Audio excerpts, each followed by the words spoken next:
right. Well, I hope everyone's doing well today. I am going to be playing with the Asset Warp tool inside of Animate. And we're actually not going to start in Animate, though. We're going to start in Photoshop. So here, I grabbed a couple of photos down from Unsplash. I've got this kitty here. And I've also got this lady with her arms up. So we can take any content like this and animate it. Any bitmap content using the tools that I'm going to show today. Let me clear out my little announcement here. I know that's kind of annoying when it's just showing up everywhere. So I'm thinking, I don't know. I mean, I really like the cat, but I like her too. Let's just go ahead and use the object selection tool here. And we'll select subject. I bet this will do a really good job with this particular photo. Because what we want to do is just grab her. We don't really care about the rest of this. We just want her. And for this, we can, of course, mask her out. And then we've got it. It's ready to go. I could always kind of copy that too. So, you know, if we were to add mask to selection, do a Control or Command C, and pop over into Animate. So inside of Animate, I've just got like a basic 1280 by 720 canvas here, and we've only got one layer. There's really not much going on right here. So if I wanted to, and I didn't mean to do that, put the timeline back where it belongs. So if I want to, I could always just paste that in there. And you can see it's absolutely huge. And it's also kind of taken up, you know, it's put this background in as well, which is something we definitely don't want. So instead of doing that, I'm actually going to export this. So choose File, and we're going to export, quick export as a PNG file. That's going to preserve our transparency. I'm just going to save it right there alongside the original. And let's do the same thing to the cat too. Maybe we can somehow incorporate the cat into this as well. So I'm going to select subject. There's the kitty cat. And you can see on this one, it didn't do a perfect job. So let's go ahead and select and mask, because then it's going to bring us into this masking workflow. And I can go ahead and just kind of remove some of this gunk that we have here around the ears and so forth. Some of the stuff that we just don't really need to have in our, as part of our kitty cat.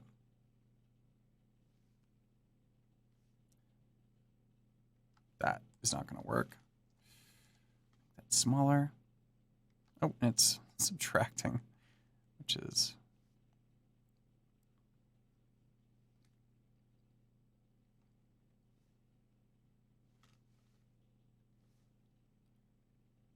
just add that in back right there.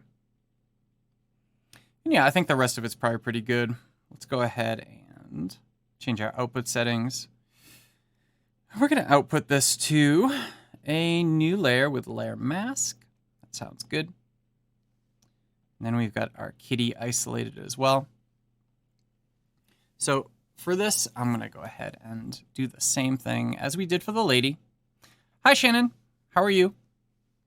Hope you're having a good day.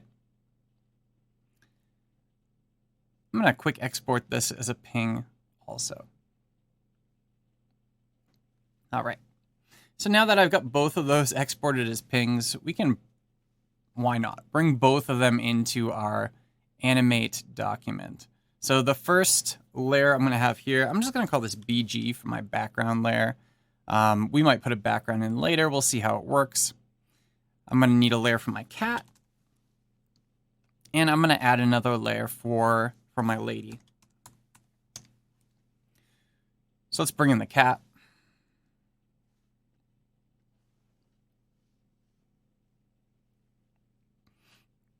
I'm guessing this is going to come in pretty large.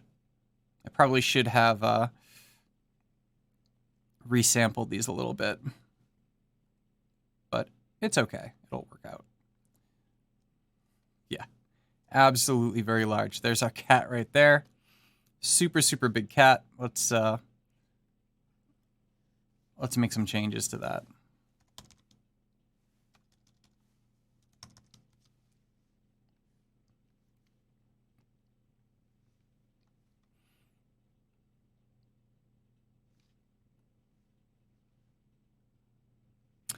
And I lost him way up here. So here's a nice trick if you're working inside of Animate. Outline mode, if you can't find certain things, can be very helpful. You just kind of turn that on. You can see things that are hidden, right? So I'm going to put this cat over here. And let's actually use the free transform tool here. Just make that cat a little bigger. All right, so we got the cat in there. I'm gonna lock that layer down. And we're gonna want our lady as well. And you know what? I mean, I think these are a bit too big because they're gonna be, if we try to animate these, they're just gonna be too large. So I'm gonna actually just undo this until the cat's gone. There we go. He's absolutely gone. We can check inside our library here and see that we don't have that bitmap image anymore. So let's go ahead and, actually go back to Photoshop one more time. And instead of doing a quick export, we could do a quick export. Maybe what I'll do instead is I'll resample from here and then just do quick exports and it'll override everything. So if I choose image and then we do image size and let's look at that at pixels. Yeah, that's way, way too big. So let's make the cat like 700 pixels wide. I'm gonna resample that kitty, hit OK. There we go. Nice, appropriately sized kitty. Edit, or file, export, and we're gonna quick export that once again. And that's okay. We're gonna overwrite the old one. I'm gonna do the same thing for the lady. So image size. And for the height here, I mean, we got 720. So I'm just going to say 800. It's going to resample the lady.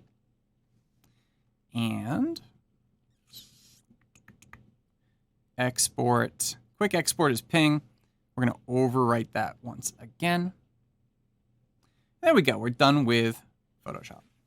So now that I have them much smaller, here they are, I can go ahead and drag these in. So I'm going to drag in the kitty cat. See how much faster that is. So it's totally worth resampling these down a bit. Then let's bring the lady up in here too. All right, cool. So now I got the lady on the lady layer and I've got the cat on the cat layer. So what we want to do, and actually I want to reverse the lady so the cat's kind of looking at her. So if we choose the lady, we can go to properties. What am I looking for? There is a window here. Transform. And we got these little guys here. Flip selection horizontally, right? And then she's kind of facing the other way. So that's great. And there we go. So now if we want, we can make the cat smaller because the cat does look pretty big. In regard to her, we'll just make it a little bit smaller there. All right, so I kind of want two things to happen here. And lots of times when I'm pulling stuff together in a story like this, a little animation, things just sort of flow organically. I like to throw stuff together and kind of see what comes of it, So I think I'm going to go grab some kind of a background image. And I'm just going to unsplash again, and I'm going to grab some kind of landscape photo. Landscape, mountains. And yeah, this is on my other monitor, so you're not able to see this, but that's okay.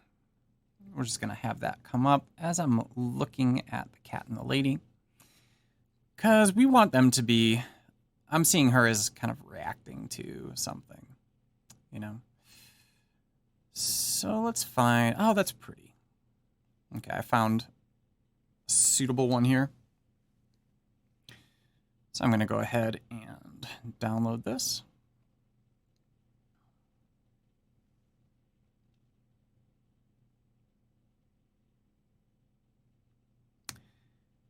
And pull that directly into my background layer. I don't need to remove anything from this particular layer, so I don't really care that it's, you know, I don't need to do anything in Photoshop to deal with this. Oops, didn't mean to move the kitty.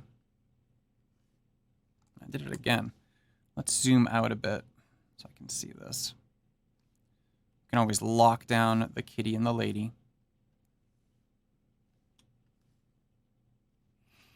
Yeah, so this looks pretty good.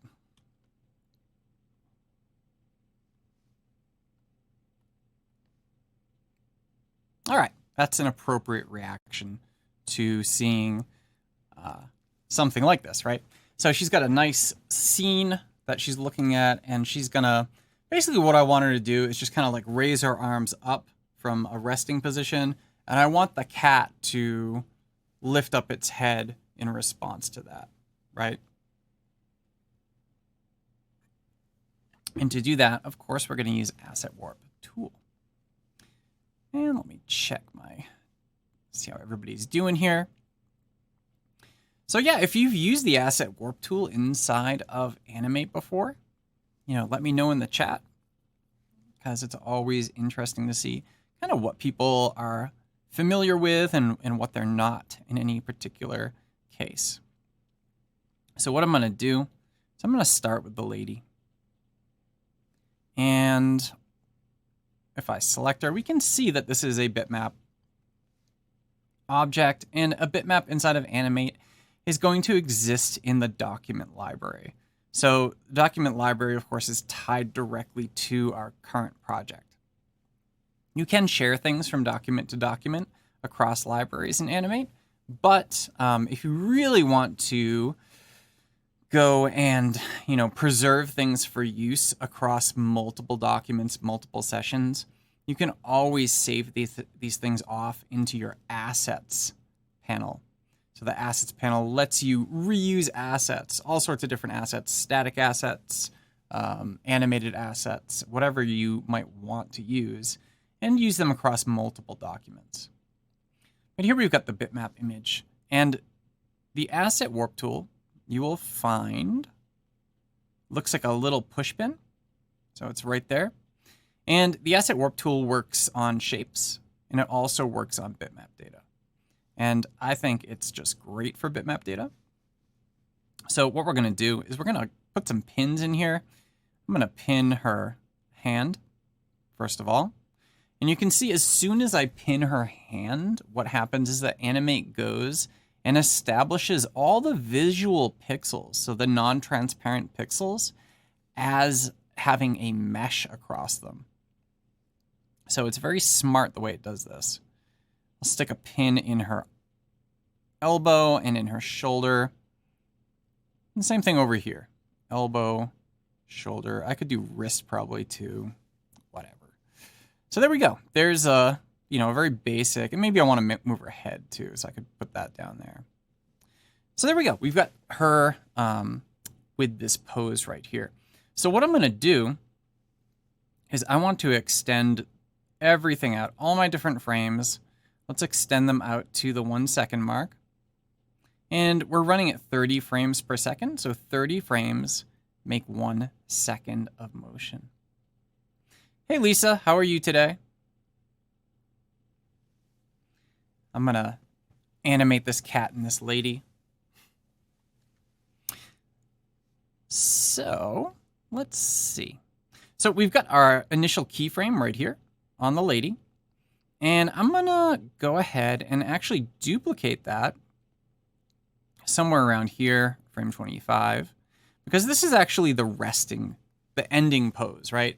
We want her arms to lift up and then stop. So we need to actually modify this initial keyframe that's different from what her actual pose is. So to do that, all we need to do is using, again, the Asset Warp tool. And you can see this is actually, like if I select this now, this isn't a bitmap anymore. This is a warped object now. So whenever you use the Asset Warp tool on something, it actually becomes a warped object.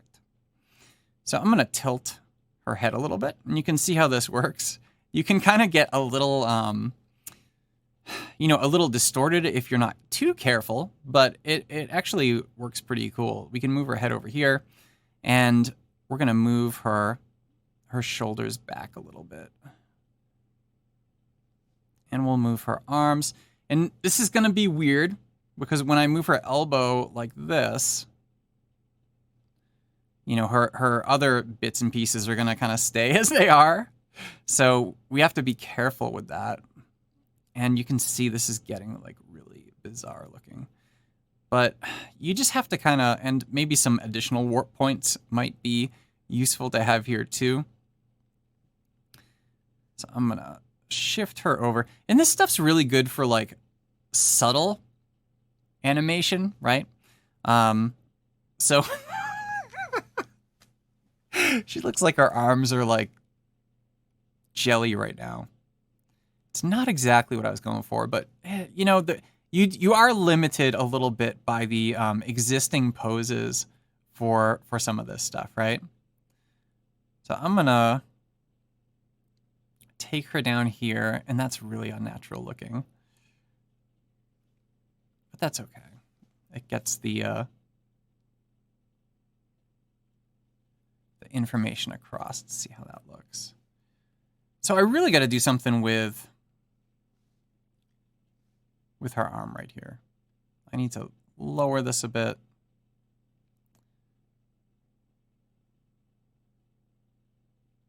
And it's okay if it kind of collapses in there a little. That's just fine. So that's looking a little better. We've got some weird stuff going on right here, but if I actually had more points placed along with her, I should have made more mesh points. And of course, the more mesh points you have, the longer it's going to take Animate to calculate things, but that's how it is. So I do have auto keyframing on here, which I like sometimes, but I actually like it to be off by default, because what's happened is it's actually gone ahead and created that keyframe in a spot that I don't want it to be at. But that's all right, because we can right-click on her. Oops, I did not mean to break her apart. We can right-click on her and choose copy. And then we can remove her from this frame. And you can see down here that there's no filled keyframe anymore. And I can paste it in place right there. All right, so we've got our before and our after. And, right now I don't know what the timing is going to be like, right? Could be anything. The only way to really know is to add a tween to this and see what happens. So I'm going to go ahead and select any of the keyframes between these two, or any of the frames between our two keyframes here at frame 5 and frame 25. And I'm going to choose to create a classic tween. And it's going to take Animate a moment. Her arms are wild right now. Look at that. It's great. Okay. So let's actually play this back. It's a little weird, right? Her arms are pretty squiggly. I probably should have added a couple of additional points. Or, something you could do too is just not distort it as much. So if we look at the cat, right? So here's the cat. Let's go ahead and focus on the cat right now. I'm going to use, once again, the Asset Warp tool. And I'll place a pin directly on the cat's little nose. And maybe the ears, the head here, the chest, the back. So I'm already doing a few more points here. And I'm not sure why Animate isn't seeing this as a background like it did for the lady. Because if we look at the lady here, if we select her, you know, it's disregarded all of those transparent pixels. But for our kitty cat, it seems to not have, which isn't exactly what we want, but what are you going to do? All right, so for the kitty cat, we want to have the kitty kind of look up when she's doing this. Kitty's minding its own business, and she's doing whatever, right? So we're going to just kind of shift this down in order to warp the cat.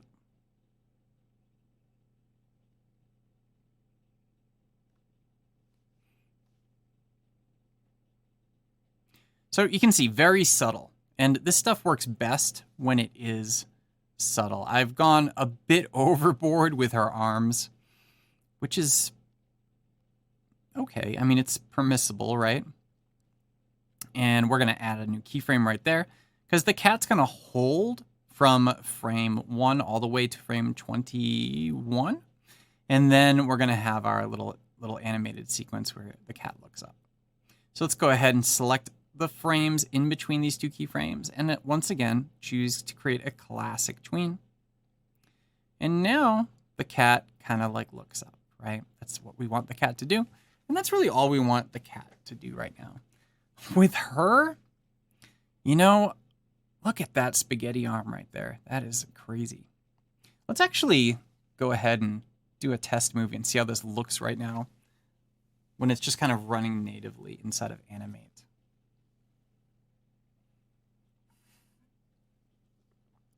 Yeah, so the right arm isn't too bad, but that left arm's great, right? Okay. So there's a couple things we could do. One thing we could do is, of course, we could kind of repin her. So we could remove all the pins and just like set her back to being just a bitmap, and then repin her in some other way. Or we could actually make some additional keyframes here. So let's add another keyframe right here. And this is going to allow us to help guide her actions here, right? Because she can't apparently be really trusted to be doing exactly what we want her to be doing. So let's go ahead and just kind of shift these points around. Yeah, I really kind of wish that I had created some more of these asset warp points on her, because she kind of needs it. So what I'm trying to do here is just make her kind of where the arm connects, you know, not be so strange. And there's additional things you can do too. For instance, over here, the handle mode for all of these. So perhaps if I make the handle mode fixed at her shoulders, that actually might help a bit, because that way we can rotate the mesh around those points. And if it does tend to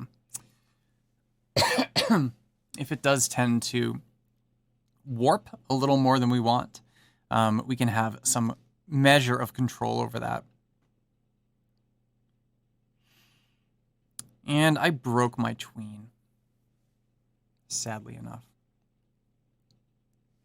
So how did I do that? This is a warped object, probably because, yeah. So I need to keep these as fixed as we're going through here, I bet. And this is one of the things with this particular tool, the Asset Warp tool, and animating with warped assets, is that you really need to figure out all of your different pinpoints before you start animating. and not in the middle of animating like I'm doing here, right? So you can see, since I switch both of those to fixed, wow, that is so bizarre. That is so cool, though. Look at that. So since I changed her shoulders to be fixed points across all my keyframes, now my tween works again, right? So you really do have to sort of figure that stuff out beforehand. It's amazing. She does the weirdest little dance with her arms there. So I'm going to actually kind of take this back a little bit.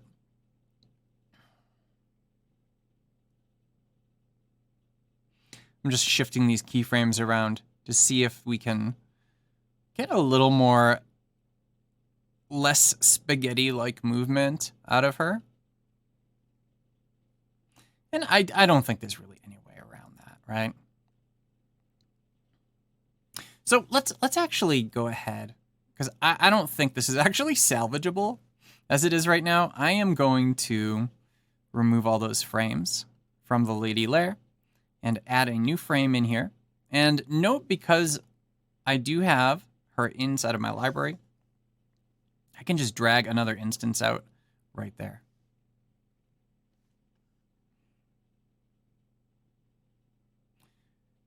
And let's put her over here this time. And insert frames. So it kind of looks more like the cat's like on a hike with her, right? And let's go ahead and kind of use the asset warp tool to define her with a little more in terms of pins. So let's start down here. Let's just pin her spine. And we're going to make this a fixed handle mode. And we'll just go up like this to the top of her head. And these are all fixed, right? This last one, though, let's make that open. So one of the differences is a fixed handle mode is going to try to stabilize things from warping too much, whereas an open one is going to allow more of that fluidity when you're actually doing this stuff. All right, so we're going to put a couple more here. I'm going to put one on her wrist, one on her fingers. So you can see already I'm adding a few more points here than we had in her previous iteration, right? All right, so let's go up to the end point, which I guess is going to be somewhere around here. And we'll insert a keyframe. And then on this first point here, I am going to go ahead and be much more subtle regarding her movements. So we're not going to try to put her arms by her side, because that did not work with her image, right? It didn't work with the photo we were using. So this is a lot more subtle. It's more like the cat. And you can see her arms a bit bent there. So let's go ahead and fix that.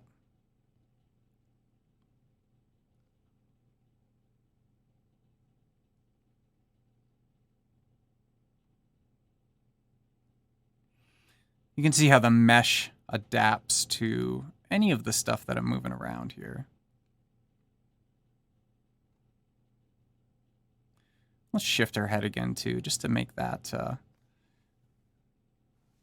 an additional little movement, right? So there we go. That's going to be probably a lot more realistic than the animation that I currently had her doing, those sort of movements. All right. So there she is. And what we're going to do is have her kind of hold maybe until frame 15. So I'll insert a keyframe right there.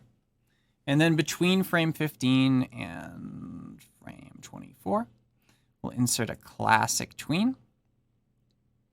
And I want this to be, like if we look right now. So goodbye spaghetti monster, right? So, yeah, let's go ahead and make this a little more natural by adding an ease to it. So if you choose any of the frames that have this This tween on it, you'll be selecting the classic tween, and you can change the easing effect. Right now we're using a classic ease. I want to use an ease out. Quad's probably going to be just fine. Just double click on it. And then what we've got, if I set my looping here, yeah, that's much better.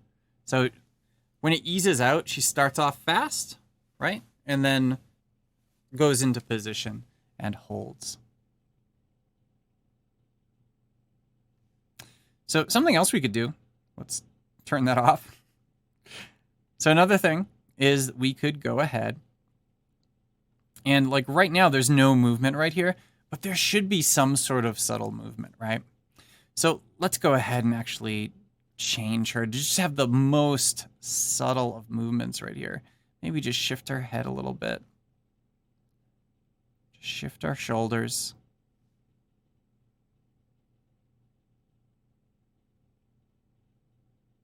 We're just little tiny movements here. So this isn't going to be hardly anything. Little rotation on these fixed. Because, you know, if somebody's breathing, right? If somebody's breathing, there's going to be movement in their torso. All right, so now that we've done that, and that's going from there to there, so you can see that's a little different now too. We're going to go ahead and add an additional classic tween right there. Now if we play this back, so now she's always kind of moving a little bit, and it's even too much between her head right here. I'm going to put that back, I don't know, somewhere around there. Or maybe right here I'll do it. Put that back there. So you can see across these different keyframes, once you have a good set of pins, and you can see right there, you can see that squiggly going, right? So it's pretty good except for that. It's like right there, she just squiggles a little too much. So let's just move this shoulder down a little bit more. See what happens. No. It needs to be up more, not down more. See, it's a different way of animating than what you might be used to if you've been doing stuff inside of Animate before. And, you know, you're just used to doing stuff frame by frame. Oh, there we go. I've solved the spaghetti arm problem again. That is perfect. Yeah, so she's got kind of like a little wind up now to her actual motion there. The cat, though, you know what? I'm sorry, kitty, but the cat's distracting at this point. So there we go. So there's other things you could do with this too, right? So with the lady, we could go ahead and add some different effects to this entire layer. Because right now she doesn't really look like she quite belongs in here, right? So I'm trying to think of how to just kind of finish off this piece and make it a little more interesting. Of course, we could do something like wild and put some like weird blend modes on here. So if I put a hard light blend mode, that's actually, I mean, it's not realistic, but it's something. Oh, and here's something too. Like I see people asking a lot when it comes to their keyframes, why sometimes keyframes are black and sometimes they're white. And keyframes are white when you have layer effects on them. So I've got hard light here. That's a layer effect. Yeah, we could make some neat little things here. Difference. Darken. Yeah. So depending on what you're going for, you could do all this sort of stuff. Of course, we have color effects too, because she's a little faded, right? So let's go ahead and change the brightness of this. Just take that brightness down so she's a little more silhouette, a little darker than she was. And we could always tint her as well. That's a lot of tint right there. Let's take that down a bit. And And we'll actually use the eyedropper tool just to sample from the forest below, right? That way she just looks like she belongs in there a little bit more.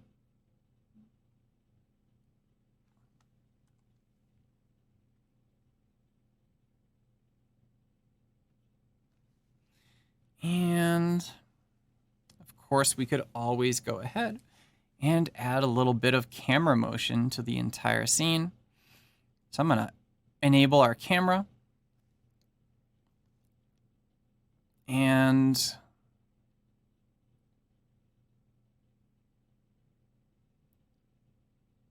I kind of like how her hand goes up like that, but I don't know if I want to exactly focus on that, right? Well, let's just give it, let's play with it, right? So maybe I'll go in here. Let's pan up to that hand. Let's do some rotation too. You don't always get to do a rotation in a camera.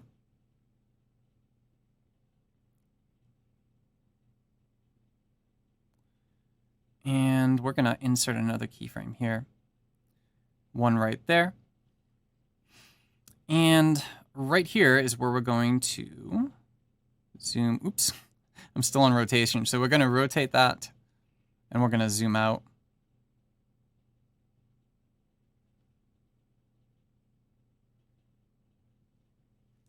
Just kind of rotate that whole thing. Now note that you can also, if you are using the correct document type, you can go ahead and add color effects and filters to your camera also. So if I go ahead and choose to add some kind of color effect, I could do some advanced stuff here and just change the severity of, like, you know, oh, not alpha, that's not what I wanted. The reds, right? You could make it blow out red and so forth. I don't really want to do that. I'm just mentioning that you can put stuff like that on the camera. All right, so if we play it back right now, it's just a jump cut, right? It goes straight from, you know, from there to there, which isn't bad, but let's actually have some camera movement where it sort of just pulls back.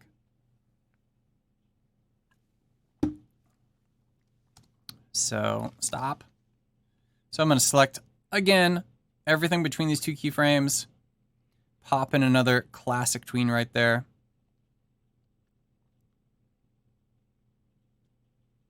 And that's not bad. That's really not bad at all.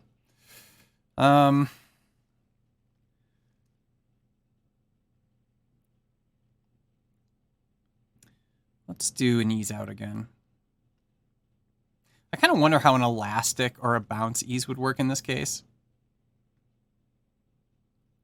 Wow, that's really, it's like a snap, you know?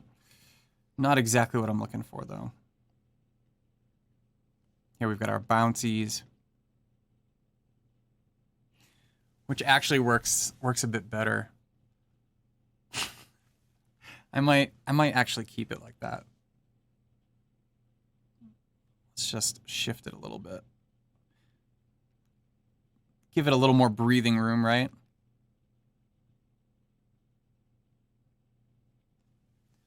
Yeah.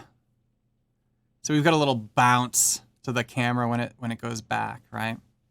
So something else that I don't like so much is the actual background color here. And I know I could always do something in Photoshop to this, but you could also do something inside of Animate to it as well. So I'm gonna actually play with my brightness here. Just take that down a little bit. I don't know what else to do. Maybe I'll blur it a bit too.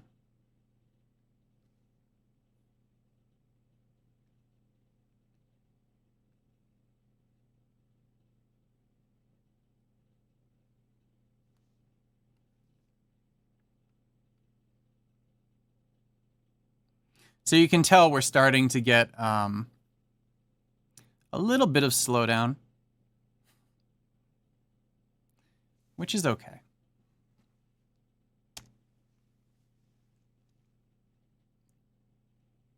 I want to add the cat back in.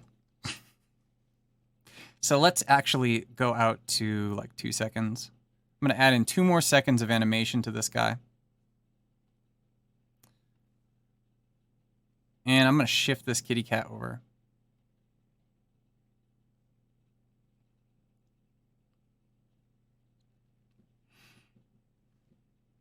And let's just remove the kitty from this initial frame. I don't need the kitty on there. Oops. There we go. So let's zoom out a bit so we can see what's going on. There's our kitty. And also, we don't want the cat to be zooming in and out necessarily. I want the cat to kind of pop in around here. So I'm also going to attach the cat to our camera, so he won't be affected by the camera motion. And as mentioned, delete him. So he'll pop in right here.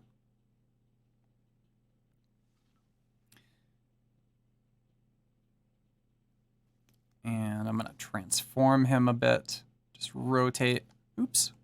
So I want to definitely move that free transform point. There we go. So I want him to just kind of... It's great. What in the world? So we got to make sure that transform points are on the same area when we do that. Looks like he's going to attack her and, like, you know, push her off the side of the mountain. I guess she doesn't feed him the right kind of stuff that he likes, right? Not very nice. All right, so I'm going to shift my loop markers around so we can see how this looks.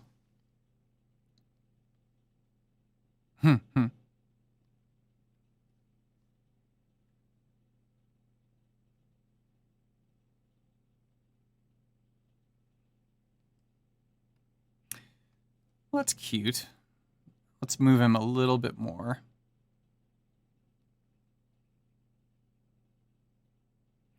And after he jumps up, I'm going to have the camera just like, boom, zoom into his face. So it's going to be a really quick, tight zoom that we have going on here. Add in a keyframe there. Add one in right there. And at this keyframe, we're going to use the camera tool again. Oh, that's right. He's not affected by the camera. Drat. That's okay.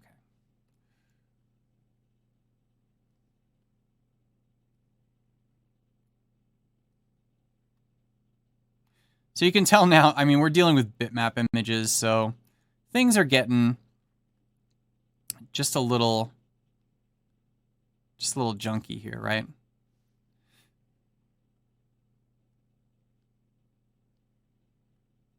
Take it the other way. And I am getting some slowdown on my machine.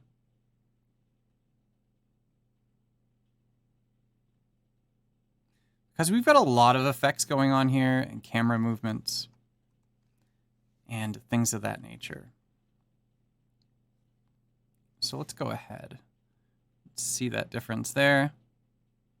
So he still comes up in the corner, which is pretty good. We could, of course, shift him over a bit, so let's just shift him like this.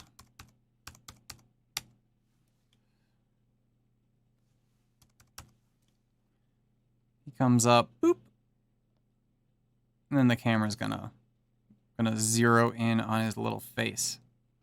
Okay, we'll add another classic tween.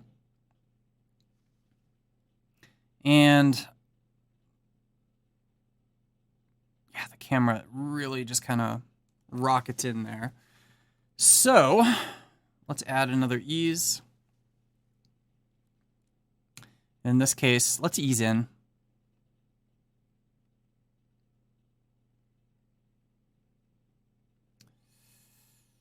Cubic. We'll start it maybe around there.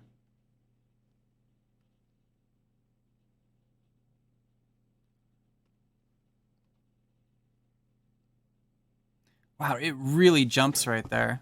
I think I need a bit more space for that camera to breathe. Yeah, there we go. Even there, though, it really just kind of jumps from that frame to that frame, which I guess it is what it is. I don't know.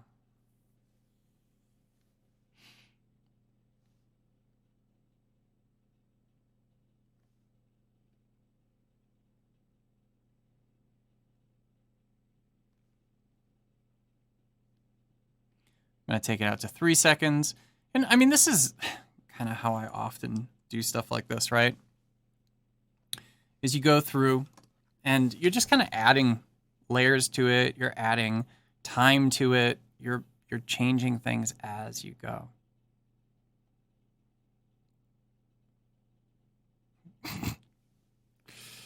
I don't know. Yeah, and we hold on the kitty's face for a little bit.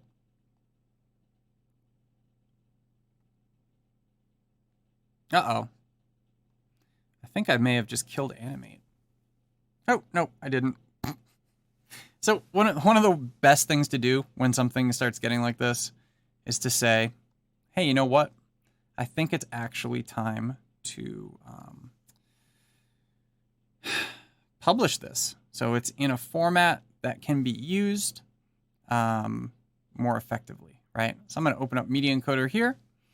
And I'm also going to do a quick share, quick social share to Twitter. So I've already logged into Twitter. And what's going to happen here is I get to make a little tweet. And before I do that, I'm going to grab some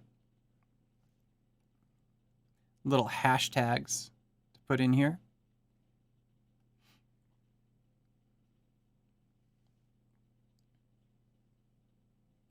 From my hashtag repository, otherwise known as Google Docs.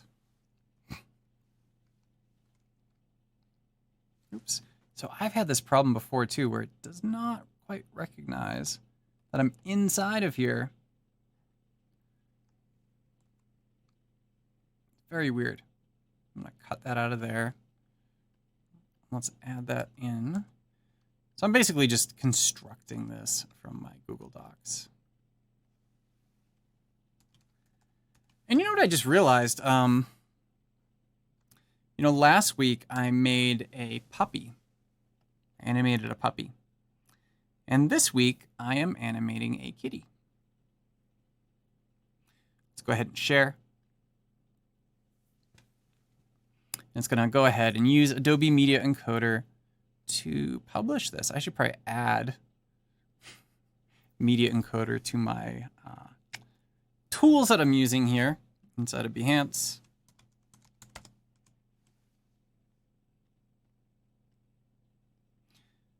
Yeah, I mean, the thing is, Media Encoder, it does a lot of stuff for a lot of different applications. I mean, you can use it standalone, or, obviously it's leveraging Media Encoder when we're doing, when we're publishing to video from Adobe Animate, but also, of course, Premiere Pro and After Effects and Audition can use it, and so many different things can use Media Encoder.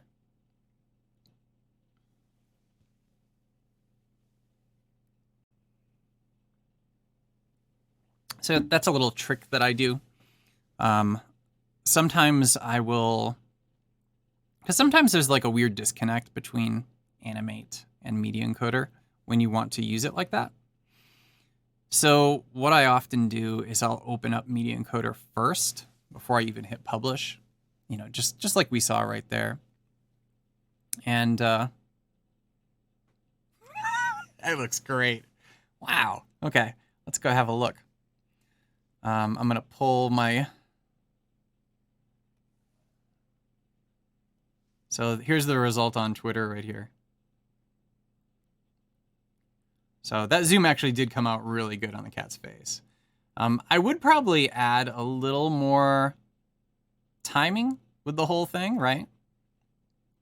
Because it does go by very fast. It's only a 3-second animation, but, you know, not too bad, right?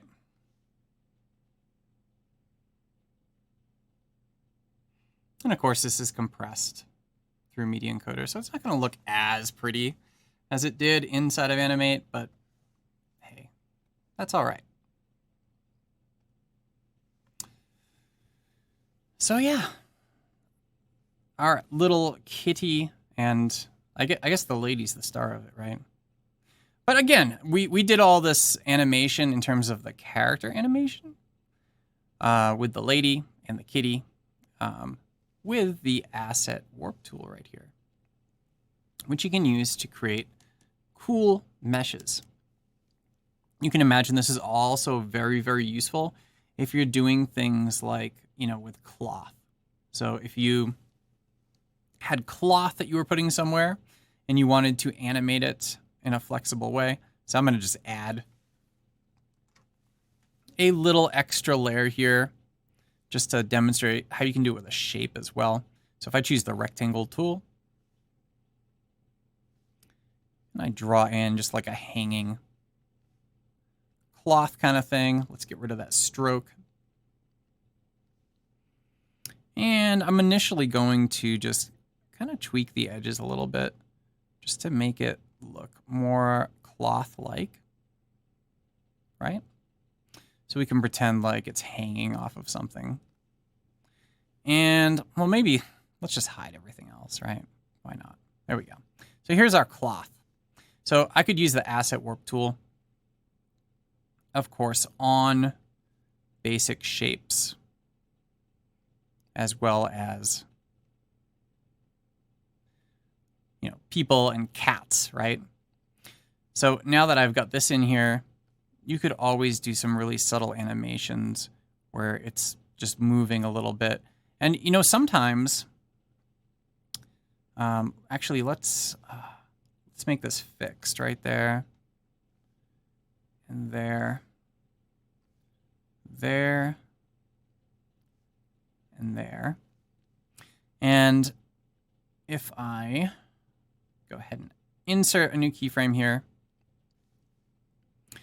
So sometimes all you need to do is just do like a little bit of rotation. And I'm not even thinking how the cloth is working here, which is bad. But maybe we've got like some wind that goes and like blows the cloth like this, right?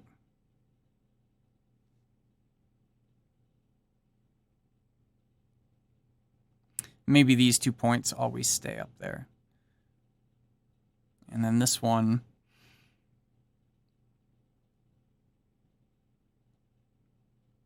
take it down like that, move that up.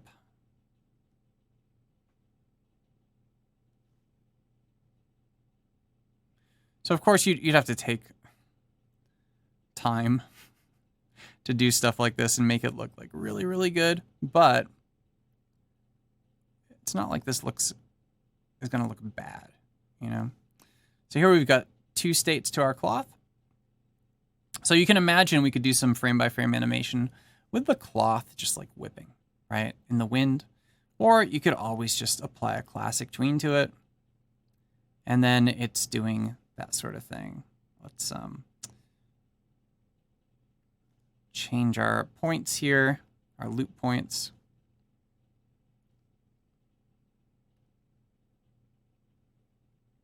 Yeah. So you can make like fluttering things in the breeze and things like that if you don't want to, you know, animate weird little finger motions, right? So, I mean, something like that is even like as subtle as you might want for something. And, you know, with a lot of animation, you know, people go for, you know, extreme movement, right? Because, you know, if you've ever studied the principles of animation, you have things like, you know, you want to squash and stretch and like kind of overdo things to emphasize the movement. You got to sell the movement to the people. I think of stuff like this, like really subtle things, as more like what you would see on what are those called? Little like cinemagraphs, right? So you get like a photo and maybe there's like some smoke coming out of the hot cup of coffee. And that's the only thing that's actually animated is the smoke a little bit. So like real subtle things like that, I think the asset warp tool is really good at, or you can always give your lady spaghetti arms, as we found out today. So, all right. Right on. Well, thank you everyone for joining me today. I am going to stop the stream because we are at the end of the project. I finished it. So we're going to just stop that. You can find the finished video on Twitter, as we saw. And this replay will be live soon. So whoever's watching the replay, thanks for watching the replay as well. All right. See everyone next week, if not before.